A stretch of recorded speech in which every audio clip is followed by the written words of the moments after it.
And we are live.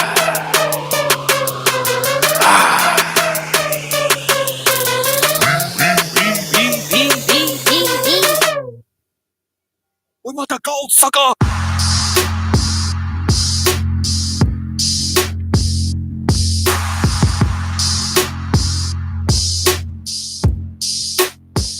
We want the gold, sucker.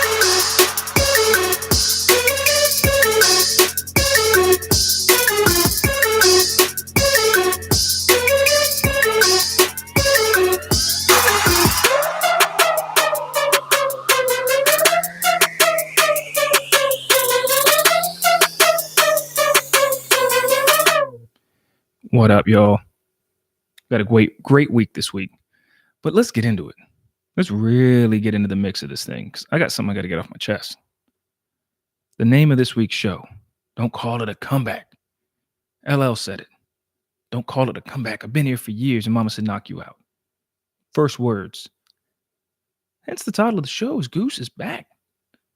But you see, Goose has something to get off his mind. Goose is going solo this week.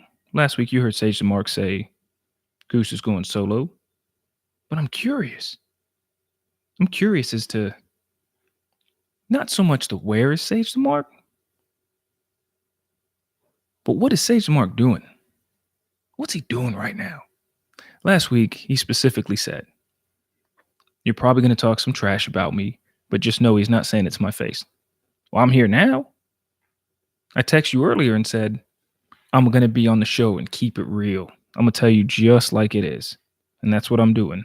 Doing exactly that. Where was I last week? I was in Disneyland. I went there to promote the IRWP, to get some sponsors, get some new sponsorships, get some new stuff going, get all that going, get some new sponsors. I went to Mickey Mouse's face and I slapped him right in the mouth. I said, get out of my way. You're not invited on the show. And I took Minnie by the hand. We went and ate funnel cakes. I told Aladdin, I'm a sultan. You're a prince. Get out of my face. And he kissed my foot, and I took Jasmine out for dinner. Didn't even call her back a week later. I said, I'm the IRWP, son. I'm the It's Real Wrestling podcast. That's what I was doing. So Sage and Mark, I'm calling you out. You know what? We're going to do it wrestling style. I'm going to give you 10 seconds to get out of here. You got 10 seconds. Just like they do in wrestling. You have 10 seconds to get out of here right now.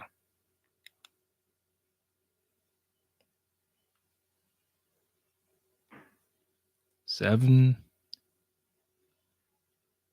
See, that's a DQ right there. In wrestling, that's a DQ. You just lost this week.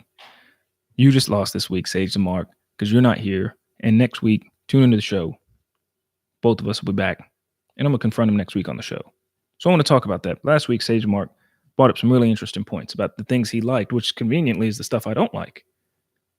So let's get into this week, the week that is wrestling, right? Let's get into it. I want to talk about the build up to WrestleMania. I don't think I'm really going to do a big Raw recap or SmackDown recap. I just want to talk about the build up to WrestleMania. One thing Sage loved last week is the promo with Randy Orton and AJ Styles. He said specifically, I love the promo because AJ said I had to pay my dues on the indies. I was doing things in bingo halls that you couldn't even do in a bingo hall. And Randy Orton took the dig. That guy does a great job at digs on the indie scene. Does a real good job.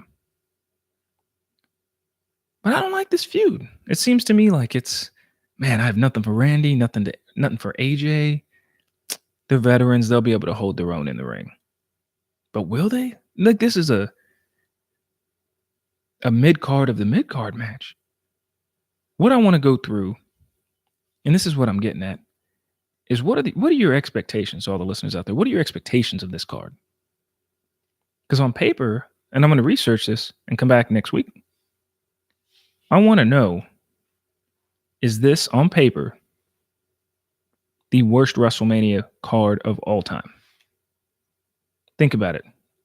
If in January I would have told you this card, or even maybe in October, late last summer, SummerSlam, I told you this card, would you have cared? I mean, Kofi didn't blow up till 4 weeks ago. It's great seeing Kofi and the push he's getting, well deserved. But Randy and AJ, when we could have gotten AJ and Kevin, AJ fighting somebody on Raw. There's so many other things that could have went down, but they didn't. And then this week we find out we're getting Baron Corbin and Kurt Angle. I'm a wrestling fan. I'm not trying to spew all this hate. But I really want to know. I specifically want to know what's going on. What's going on this week? What's going on with WrestleMania? So I want everybody listening. Hit us up on Twitter. It's Real Wrestling Podcast. Not hard to find. Type in It's Real Wrestling Podcast in Instagram, Twitter, Player FM, iTunes, anything you listen to your podcast on, Stitcher, and now Spotify. All you got to do is type in It's Real Wrestling. We're going to come right up. For a lot of my friends, and if you listen to a lot of wrestling stuff with the analytics and Spotify, you just type in It's Real, and It's Real Wrestling Podcast pops up. Simple as that. Or you could hit us up at Real WrestleCast. Simple as that. What I want to know is, and give me some real thoughts here, what is the worst on paper, regardless of how it turned out? I'm talking about going into the show, the worst WrestleMania card of all time. See, I'm trying to think. I mean, we've had a couple of decent WrestleManias the past couple years. Maybe not the best, maybe not the worst, but on paper. So think about it. Let's look at the WrestleMania card. I'm just going to call out a couple matches. Baron Corbin and Kurt Angle. Unless we're getting some type of swerve, is this really a match we deserve to see? It sounds like a Raw match, doesn't it? There's got to be a swerve. Unless it's a quick pin and, like Sage said last week, Jason Jordan comes out. That's what he would love to see. Unfortunately, Sage is wrong. That's not going to happen because Sage is always wrong with everything he says, and I'm always right. So I think it's going to be John Cena. They'll do the ruthless aggression thing. It makes a quick match. It's a good quick thing. Maybe it's The Undertaker. Who knows? It's definitely not going to be anybody on the active roster. We could say that for sure. We could say that for damn sure. It's true. That's damn true. The Miz and Shane McMahon. The Miz is going to have to carry this match on the mic in the build up to the fight. The Miz will have to build up this match strictly on his mic skills and downgrading the McMahon family. You know what I would love to see The Miz do? The Miz cut a great promo on SmackDown this week while I'm talking about WrestleMania match buildup. And he referenced Vince McMahon. What if The Miz, he has a 70-year-old dad? What if The Miz hits a 70-year-old dad named Vince McMahon? That'd draw a reaction. Miz would get ridiculously over, especially because Vince is crapping on Kofi right now, our boy Kofi Kingston. Miz would get a great reaction if he did that. Just imagine that. And then we got a couple tag matches, they're all looking to be multi-tag matches. Even the women's match is probably going to be a multi-team tag match. And I get it. You want to throw a bunch of cats on the WrestleMania card. They deserve it. But I don't know. On paper, this WrestleMania just isn't seeming that great. It's seeming like, I don't want to say for sure last minute thrown together. You could say it's a last minute thrown together card. But the real only last minute thing is Roman Reigns coming back. Right? Tell me if I'm wrong. Everybody on this card, everybody, think about it. They've been active the past 6, 7, 8 months since Survivor Series. Batista versus Triple H. Every year you get that nostalgia match. I'm cool with it. It's no holds barred. Batista's a movie star. They've come up with a quick turnaround story. And I'm not trying to hate, because what the best part about this is when you go into these shows with low expectations, they exceed it, and you say, man, that was a pretty good WrestleMania. We don't know what Dean Ambrose is doing in his final WrestleMania, supposedly. So I'm really curious. I want all the listeners out there, if you're listening to the live version on YouTube, it's special Wednesday edition. If you're listening, type it in the chat, hit me up. Let me know which WrestleMania on paper going in before the show is by far the worst WrestleMania on paper. So I'm willing to bet it might be WrestleMania 35. I'm really willing to bet it might be WrestleMania 35. Test me. At Real WrestleCast, hit me up as well. This week, something really interesting happened on Raw. We had Rowdy Ronda Rousey coming through. And she came in straight up with her boyfriend or husband, excuse me, Travis Brown, UFC heavyweight. Dude can go in the UFC. He never held a chip, but he's held his own. Crazy win against Alistair Overeem. That's one of the best wins I've seen in the UFC. Best comebacks, especially. But let's get into something. I think there's something really interesting here. We all know, we've all heard the speculation that Ronda Rousey's not going to be around come this April. As soon as Mania is up, Ronda's gone. I don't know if it's true or not, but it is fun to listen to those expectations and those rumors and that Bollywood gossip that's going on back there. So she's coming out and they're going full heel. Maybe Paul Heyman's writing this because they're going full Lesnar now. She doesn't care about this place. It's fake. It's not real. It's scripted. I'm going off script. One thing, Sage and Mark played it 2 weeks ago. And I told him, turn his phone off. That's stupid. Don't play that. And you asked me for permission. And he played the clip, a lot of F-bombs, all that good stuff. Ronda Rousey breaking the fourth wall. Sage Mark said he didn't like it last week. I got to disagree. I like it when it's vulgar like that. It's not really, it's Ronda Rousey producing it on her own content, on her own time. So I'm okay, because if you want to hear the F-bombs and all that stuff and go anti-PG, you got to seek it out. So I'm okay with the smart way that they went around doing that, because obviously it'll be on TV or on WWE.com or anything like that. So Ronda shows up to Raw this week. She's pissed. And they did a great job at hyping Dana Brooke in 1 week and giving you this sob story behind her. Sage said last week she looks amazing. She does look great. They give you the sob story. Then they give her the backstage promo, and Ronda's got that deadlock. Like when she was ripping arms in the UFC, she had that look on her face. Dana Brooke comes to the ring, loses in 30 seconds in a bad squash. And she's changed the armbar a bit. Looks a bit more painful. And she kept it on after the match. The referees, that definitely weren't indie stars, came down to the ring. She took a couple out and she was pissed. So I like this, because when you're this dark heel like this, who's just burnt out by the system, burnt out by WWE, burnt out by the fans, it's playing into her getting burnt out in the UFC. I shouldn't say burnt out. She put her heart and soul into it, but the way she left the UFC, and that story just writes itself. And now we're hearing she's leaving WWE, so fans are turning on her. So the story writes itself. And then she's outside the ring, and she's bucking up. Arms are clenched, fists are clenched. She's saying, "Do something, do something." Referee steps up to her. He gets dropped. Referee tries to pull her off of another ref. And Travis Brown with the forearm. So I got to ask, and I got to know, because I'm wondering, Ronda leaves? Does Travis Brown step in? Now let's think about this. I'm going to put it up right now. I don't think in the UFC heavyweight rankings, I'm going to type it in right now. Travis Brown, I don't think is top 15 in the UFC. I'm not knocking on the guy. He's a big dude. But what I'm getting at is, dude, he's got the look. Let's see, overall rankings. He has got the look for a WWE superstar. Travis Brown looks to be easily 6'5", I'd say. Easily 6'5". Like, no question. And he fights in the heavyweight, so he's probably pushing 240, 240, 250. Easily. Yeah, look at this. I'm looking at the top 10, top 15. Dude didn't even make... Granted, he's been out for quite some time. Yeah, he's not even up there. Not even up there. Not that he's a bum or anything like that, but he's been out for a bit. So that just tells me he's not getting paid that great in the UFC compared to what he's not anywhere near the top. That just tells me he can make some bank.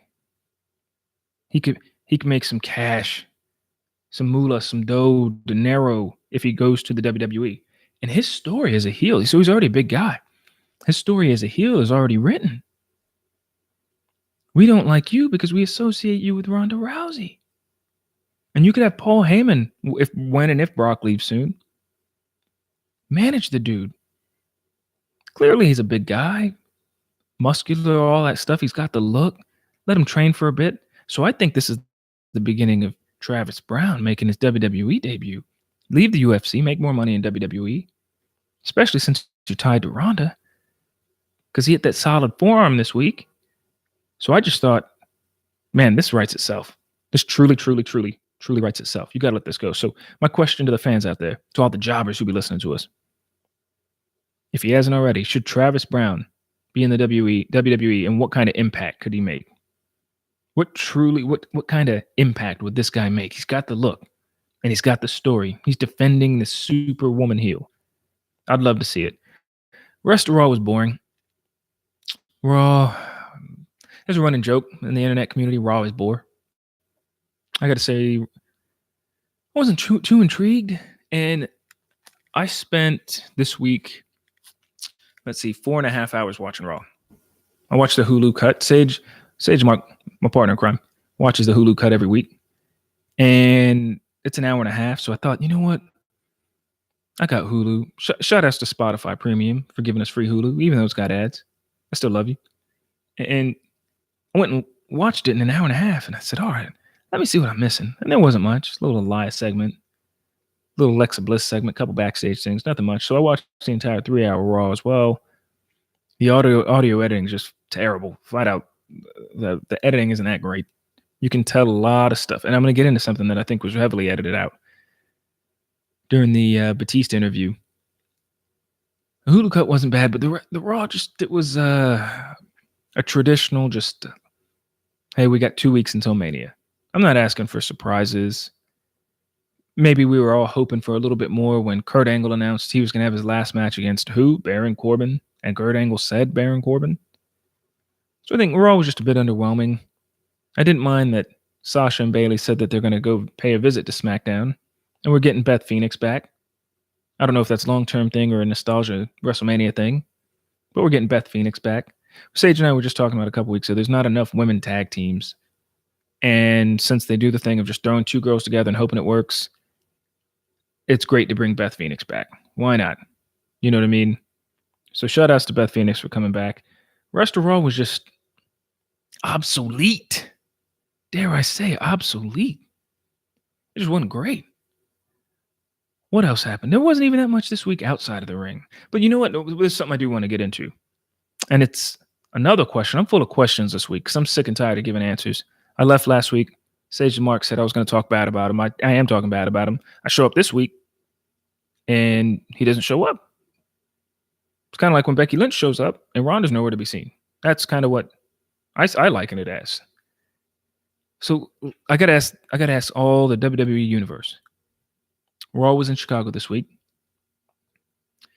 I truly believe the Hulu edited out a famous Chicago chant during Batista's interview.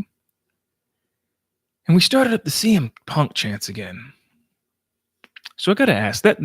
I think we could agree the CM Punk thing is now proprietary to Chicago. If you're starting it anywhere else, So I got to ask, is it time we just give it up? Do we just give up the CM Punk thing? Is it done? Excuse me. Is it done? I mean, think about it. What does the CM Punk chant become? Now, I've said before on the show, yo, I'm completely cool. You pay your money. You pay. You can say whatever you want. You pay your money, you want to blow up a beach ball? Fine. These days you might piss off a couple people. These people will go pop your beach ball. But hey, that's on you.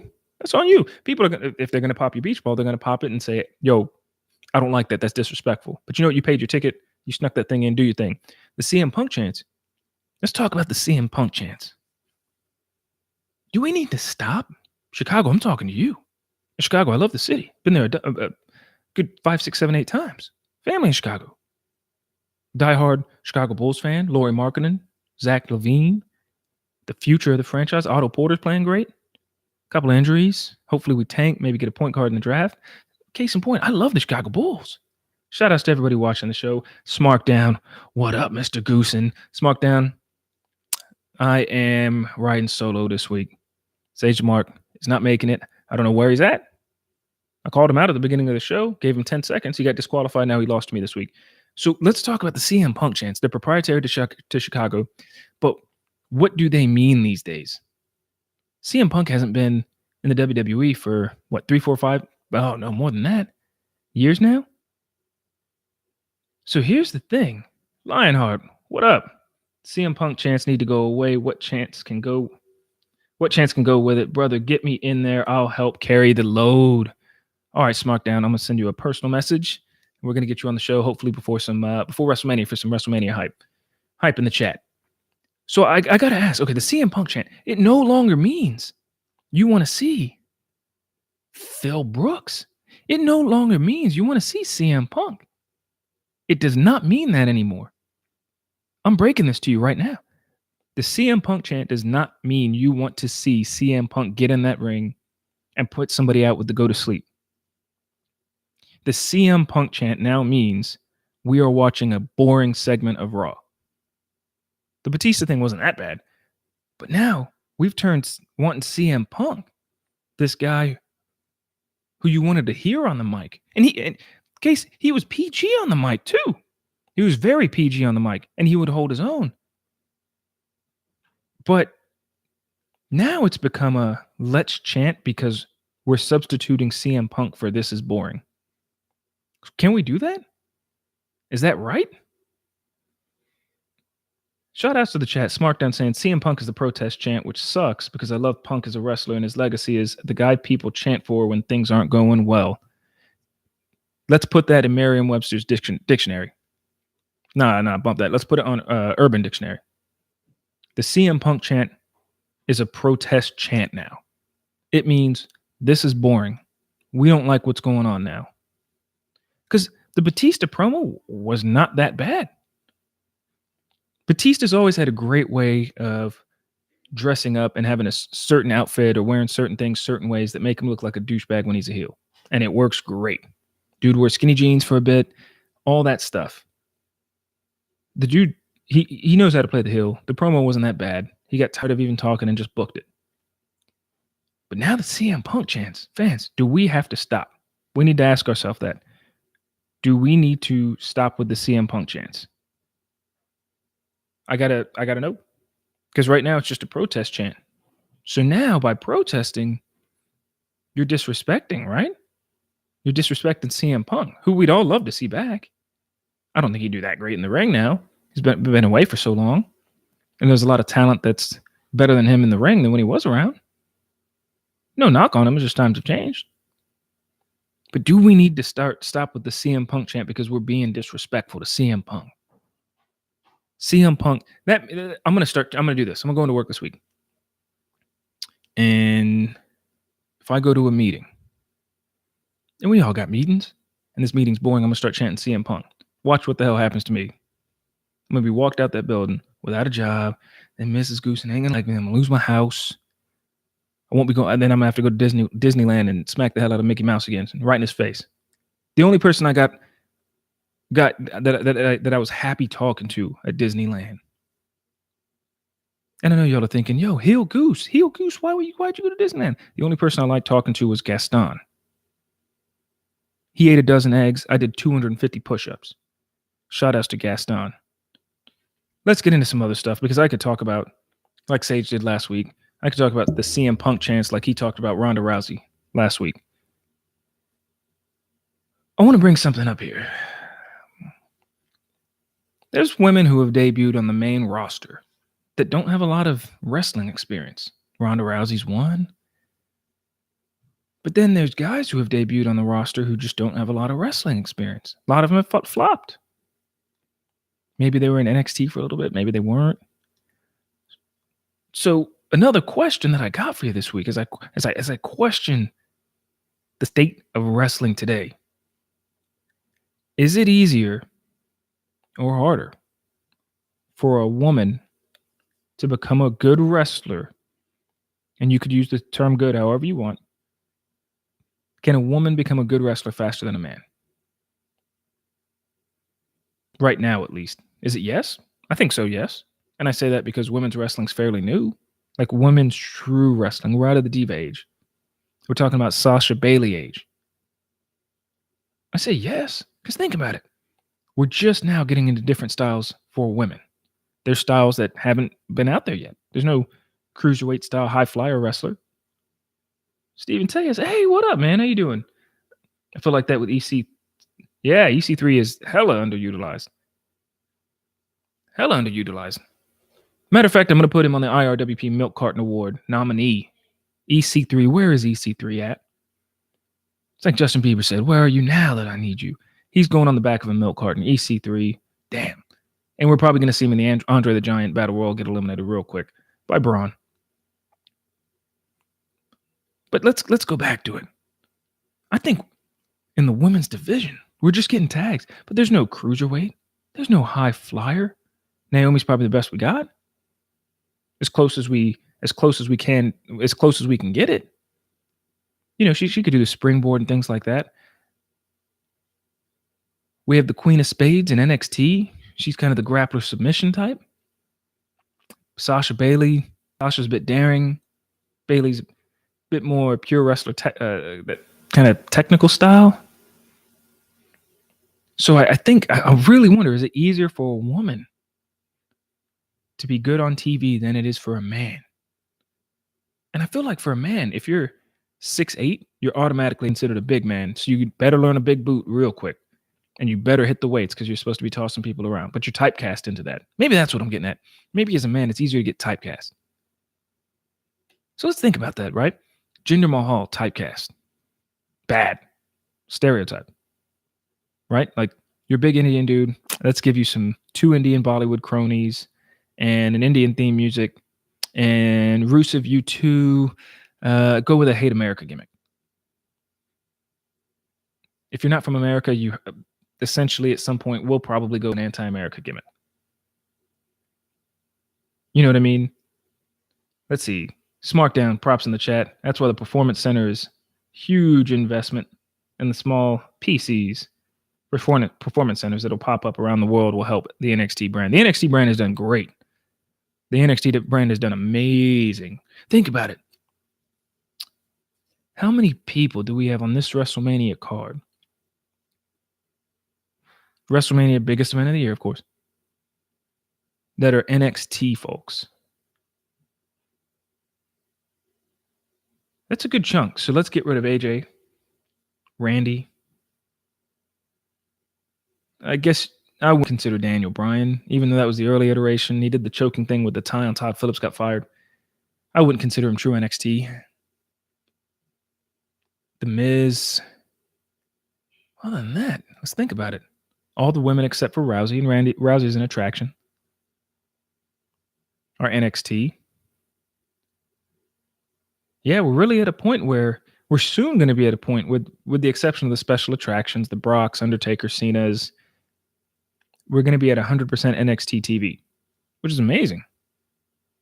That's also the reason I think AEW is not going to be as big as the WWE anytime soon. 10 years, at least. I mean, think about it. You got to go through all this stuff, then get publicly traded, blah, blah, blah, blah, blah. But case in point, I'm saying it's easier in this day and time for a woman to be good in the ring and on TV than a man to get. And there's just more. There's so much more opportunity there. And that's not a knock on the guys. I'm just calling them like this. I'm just calling them facts. Because that's the way it is right now. Let's get into SmackDown. SmackDown this week was truly not really SmackDown, but it was Tuesday night Kofi Kingston. By far. Answering a question here, right in the chat. Again, we normally do this live on Thursdays. Tonight I'm doing a special thing on Wednesday. And it's because I'm going to a concert tomorrow night. I guess you can call it a concert. I like all sorts of music. Going through a big EDM phase. I'm going to Excision tomorrow night. It's kind of a dub, trap, kind of the heavier stuff. I'm going to that tomorrow night. So we're doing a special Wednesday edition. Appreciate y'all for joining. Lionheart, off topic. You should check out a video by Super Eye Patch Wolf. He did one of the Undertaker story and the long-term storytelling personas in wrestling. Yep. Like how they build characters up or they evolve and create a legacy. You have to. You bring up a great point. There's one wrestler that always comes to mind when we talk about evolving over time. And you have to evolve over time. There's one character, and I'm going to check out that video tonight. There's one character that comes to mind, not named Undertaker. And I want you to think about this. Sit on it for a minute. And that man's name's Adam Copeland, aka Edge. I remember I went to a Raw, and the before Raw dark match was Edge versus Jobber Joe. And I marked out because and this was when they were airing the promos with him in the streets with the dark jacket, the trench coat, leather jacket, sunglasses, all that stuff, the enigmatic Edge. And I remember marking out when he fought. His match was, but let's talk about that. The guy comes in and somebody says, your gimmick is you're goth. Some writer, maybe Vince McMahon, saw Blade the week before and thought, man, this thing could really work. Let's make this guy goth. Maybe he's a vampire. Comes out, squats, wears those black Blade glasses, the long trench coat, comes out, fights. A couple months go by, they say, you know what, we're going to put you in a tag team. We got your boy Christian Cage. How many people forgot that was his last name? Christian Cage. Christian Cage. And they say, you know what, let's go more goth. You're going to be in a vampire cult called the Brood. Let's go. Let's go more goth. And he succeeded. Tag team championships. We remember the first editions of the TLC. Man, those ladder matches. And he splits up, kind of does his own thing, but he's just Edge the face. He's not goth anymore. Edge the face. Then we get the big heel turn. And that creates the rated R superstar. So what is this? 4 gimmicks now? Rated R superstar took him a whole nother level. Whole nother level. And shout outs in the chat line, Hard. He was saying it was hard in the Attitude Era for him to really stand out. It was. TLC definitely helped him stand out. And you had some big stars in the Attitude Era. And then you kind of had a post-Attitude Era, kind of gray area, where we're going with this. Then we got to convert to PG and all this stuff. He survived as the rated R superstar. Then, as a heel, people watched his matches, loved his matches. He got a ton of respect, retired a face. Just like that. Was a hell of a face. Had a great face run. So when we talk about superstars with legacies, I love hearing those stories. I could talk about those stories all day. Would you put Hulk Hogan into that? Hit us up at Real WrestleCast, 419-777-IRWP, or when we do this live, normally on Thursdays. Today's Wednesday, the special edition. Was Hulk Hogan in that? Because Hulk Hogan has had only 2. And I would say maybe he didn't transition, but the NWO saved his career. I would say the NWO certainly saved Hogan's career. Because the yellow and red vitamins, brother this, brother that, it was just getting old and stagnant. It was a product of the 80s and a product of the early 90s. And we were approaching the mid to late 90s when the NWO really peaked. So it makes me wonder, when I look at legacies, does Hogan count on the same level as The Undertaker, who has taken a dead person into the biker, into the dead person, into just a respected veteran? I'd give Triple H those props too. Triple H came out with the pedigree, the snob from Greenwich, Connecticut, then into DX, then into a heel DX, and then took over DX, and then just went and became the Game, and just did a little bit of everything. But I digress. I severely digress. Thank you for the props in the chat. Live chat's going really great this week. Thank y'all. Make sure to sub if you haven't. Clearly y'all have, because y'all are here with us today. Kofi, Tuesday Night Kofi. The show was built up completely around Kofi Kingston. From the minute The Miz cut a promo saying Kofi got screwed, to the backstage stuff, to AJ Styles, I think even gave him some props. Shout out to AJ Styles, but by the way, in the past week he said he signed a new contract. It's going to be great seeing the dude around. I don't think he needs to go to an indie scene. I think he's 41, something like that. I don't think he needs to go to the indie scene anymore. He's got a great amount of money that he's making right now, I'm sure. The P1 merch sells out. But Kofi, the show was all about Kofi, and we knew we were getting this gauntlet. The gauntlet number 2. They should have called this They should have called it the Gauntlet #2. So it's like a sequel. So you get that sequel vibe. Man, what's going to happen to this guy? So Kofi comes in, show's built up, and they're showing everybody backstage. Man, how's Kofi going to do? How's Kofi going to do? Then we get him up first against Sheamus. Good match. The commentators even reference Kofi's going for the home run an awful lot. He's trying to seal the deal quick. He took a beating from Sheamus. A true beating from Sheamus. True beating from Sheamus. It was a great match. And he won, I think, with the Trouble in Paradise. Man, Kofi did it again. Let's give mad props to Kofi. It makes me wonder, maybe, why did we sleep on this dude for so long? Mr. Consistent. We've slept on this dude for a very, very, very long time. But why? We don't know. We've just slept on him forever. Kofi had another amazing gauntlet. Wasn't as good as the first one, only because the first one came from out of nowhere. Oh, man. Smark down in the chat. I hear that over on the WWE Instagram, people are calling the WWE racist for the supposed bait and switch with the gauntlet. Kayfabe's alive, brother. Even while Ronda is trying to kill it. Yep. Kayfabe's an interesting thing. You can try to kill it, kind of blur the lines of reality. Sage Mark, he said he didn't like it last week. But it's an interesting thing, man. That thing with kayfabe. But that's what keeps us listening. That's what keeps us in this chat. That's what keeps this podcast going.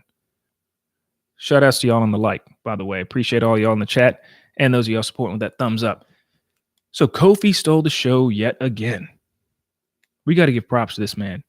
Kofi stole the show yet again, and Mr. McMahon came out and screwed him in the end. Sorry if you haven't watched SmackDown yet. That was a spoiler. Vince McMahon comes out and screws him again. Truly, I think us fans thought, because Kofi looked tired. He went for the SOS and nearly broke his neck, landed on his head, got half of it. But let's look at some things, right? He loses to Daniel Bryan in a fair fashion. It's totally fair. Totally fair how he loses to Daniel Bryan. Ain't no shame in that. Ain't no shame. It didn't make Daniel Bryan look weak, but it still made Kofi look strong. So the end game, the end result was great. But let me ask. I said something at this point. Help me out in the chat if you can. I think it was 2 months ago. I believe I said, I don't think when the McMahons came out, Triple H included, and said, we're here to listen to you. We're here just completely to listen to you guys and see what's going on. And that's the feedback. I said on the show, I'm glad they're back, but I don't feel like this is the McMahon family dynasty thing, the takeover again. So it's interesting because now that we fast forward, I'm wrong. Let's look at the state of what the McMahons said at that point in time, right? Let's look at it. They said, and they gave off the impression that they're not going to, take over the shows anymore. So let's talk about that. Stephanie, the one we all would have guessed, if we all had to bet money, hey, who's going to take over this thing and be a super heel and have a match at WrestleMania? We would have thought Stephanie, hands down. But one of the main storylines is Triple H and Batista. Triple H is back. Shane McMahon and Miz. Shane has entered in the picture. And Vince McMahon's in the picture with Kofi. That's interesting. I was completely wrong. So we're getting another McMahon screw job to help put people over. So is this an instant formula where ratings maybe go down, interest goes down? Hey, you just bring out Vince McMahon. Do a couple screw jobs here and there. We're singing a song. We got the utmost respect for the dude. But is it now, all right, we're kind of tired of the whole screw job thing? Is that how it goes? I'm interested to know. I'm interested because I don't know if I like the Vince McMahon screwing Kofi over. It gets Kofi over twice as much, but I just think he's a vet. Dude can do what he's got to do. He's got ways of getting over and doing what he's got to do. You know what I'm saying? So I'm curious, and I'll ask Sage Mark about this next week. I'm really curious to get the feels, right, on if this is another McMahon dynasty thing or if Vince is going to get the ultimate payback. Maybe he is going to, he's going to take an SOS or Trouble in Paradise from Kofi when they're sick and tired of it. Because the New Day, they're sick and tired of it. They're doing a great job, by the way, of supporting Kofi. And I think we all know at this point, we're getting Kofi versus Daniel Bryan at WrestleMania. And hopefully Kofi has that yes moment win. And we don't get a New Day heel turn. But it makes me wonder. I know I'll ask Sage this in a couple weeks when we do our WrestleMania predictions. If he wins, is he the champ? Or are all three of them the champ? I'd assume it just means he's the champ, which would be, just that the fact of that in and of itself is interesting. Really interesting. So we got to see where this thing's going. I don't know if I'm a huge fan of McMahon having to get Kofi over because at this point it's just not necessary. Just not necessary. Speaking of not necessary, I still haven't gotten onto Apex. I know everyone here plays Apex, not a fan still. Still will remain not a fan of Apex. Played some Call of Duty Blackout, got my ass kicked last night. Logged off real quick. But for the gamers and all of us, I want to know, for the gamers, real quick, as we wrap up this week, did y'all hear about Stadia? Check it out. Just type in Stadia on YouTube. It's Google's new streaming gaming platform. From what they said, since Battle Royale's the big thing now, they're going to have up to a Battle Royale with servers capable of hosting 1,000 people. Battle Royale right now at most can do 100 people. You look at Fortnite, Blackout, Apex, all that stuff. The most they could do is up to 100 people. They were talking about 500 on 500. So from a wrestling game perspective, that truly means online. You could have the greatest Royal Rumble. You could have 40, 50, 60 entrants. Yeah, Stephen Tay is in the chat. Yeah, it's supposed to be more powerful. It is. For based off what they said, you're going to have a controller. It's USB. So you could take that controller, hook it up to your laptop, your tablet, your PC, your TV, your phone, gaming anywhere. And that they're going to work with developers independently and say, let us stream on your platform. And since you're using their controller, it's not going to matter what. If you have PlayStation, Xbox, none of that. Cross compatibility unlimited. But I'm not going to go into that too much because I really want to get Sage and Mark's opinion on that. Is this the future of gaming? Because this is going to have huge implications for the WWE 2K franchise. Huge implications for the WWE. We're going to have 2-on-2 tag matches, true Royal Rumbles.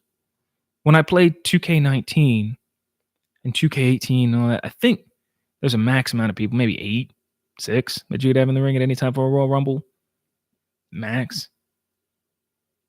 But it's great. Let's see. Streaming gaming is the future. Shout out to Lionheart. Streaming gaming is pretty much the future. I'd imagine that not having subscription base or Google Fiber, you might run into issues. Cloud gaming sounds great in the perfect world, which is not the one we live in terms of internet connectivity. It's funny because I thought the same thing. The internet connectivity piece is going to be key. Watch the video, though.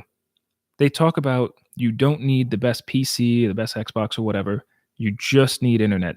So they're making it sound like they're putting all of their money into their own servers to provide you with the best streaming capabilities possible. You got to watch the video. It's pretty interesting. I don't want to spoil too much for you. But you're right. That's a definite tie-in to, yeah, sure. If you want to get the most out of this thing, you got to get Google Fiber and pay an arm and a leg for it. And by the way, the streaming from Stadia goes straight into YouTube. So now they may even tell you play for YouTube Premium. Smart by Google. Definitely they're going to get gamers to pay an arm and a leg for their internet, their YouTube use, and they're going to make money. And then in turn, they'll give the big streamers back cut of the ads. Unless they change the way they did things like they did, 2 years ago when everyone was switching to the Twitch. So I'm going to pose this question again for everybody in the chat as we wrap up today. We got a lot going on in wrestling today. We got WrestleMania 35 coming up. So I've got to ask. We got a little bit of homework to do. On paper, is this the worst WrestleMania card of all time? I'm going to do some research by next week. And I'm going to come back to you with my worst WrestleMania. Actually, you know what? Should I do 3? I'm going to give you the bottom 3 worst WrestleMania cards of all time. Because this one on paper, it's looking bad. I recommend you going with low expectations and you'll probably be blown away. There's not a huge payoff in a lot of these matches. Miz versus Shane, who Hey, winner, they're not going to push. They're not getting anything out of it. Randy versus AJ. You win, you're not getting a title shot. It's not a title contending match. So I'm curious, is this the Barrett and AJ? Ugh. Is this the worst WrestleMania card on paper? Let me know next week. I'm your boy Ben Goosen, and I'm signing off. Hit me up, 419-777-IRWP at Real WrestleCast. Hit us up. Just type in It's Real Wrestling Podcast anywhere, and we're going to be the ones that pop up. And we don't even pay for SEO. You would think we would. Shout outs to every single person in the chat. SmackDown, my WrestleMania already happened in January, so I'm going in expecting Raw on steroids. That's pretty bad, because that means you're not saying you're expecting SmackDown on steroids, because that would be as good as what you watched in January. I would say SmackDown on steroids would be like an NXT takeover. I'm your boy Ben Goosen. Again, thank you everybody for joining in the chat. My homework this week for my fans, for the jobbers out there, is to let Sage the Mark know I'm coming for him. I'm coming for you. Whoop. Sorry about that. Got to be censored on that part. Let Sage the Mark know I'm coming for him next week. I got to pick 3 WrestleManias to watch. Well, not to watch, but to research on and say which one's the worst card. I'll try to rank them if I can. I know this one's pretty bad. And then I've got to watch that Super Eye Patch video. That's something I'm definitely going to get into tonight. Again, I'm your boy Ben Goosen, signing off. Keep it real.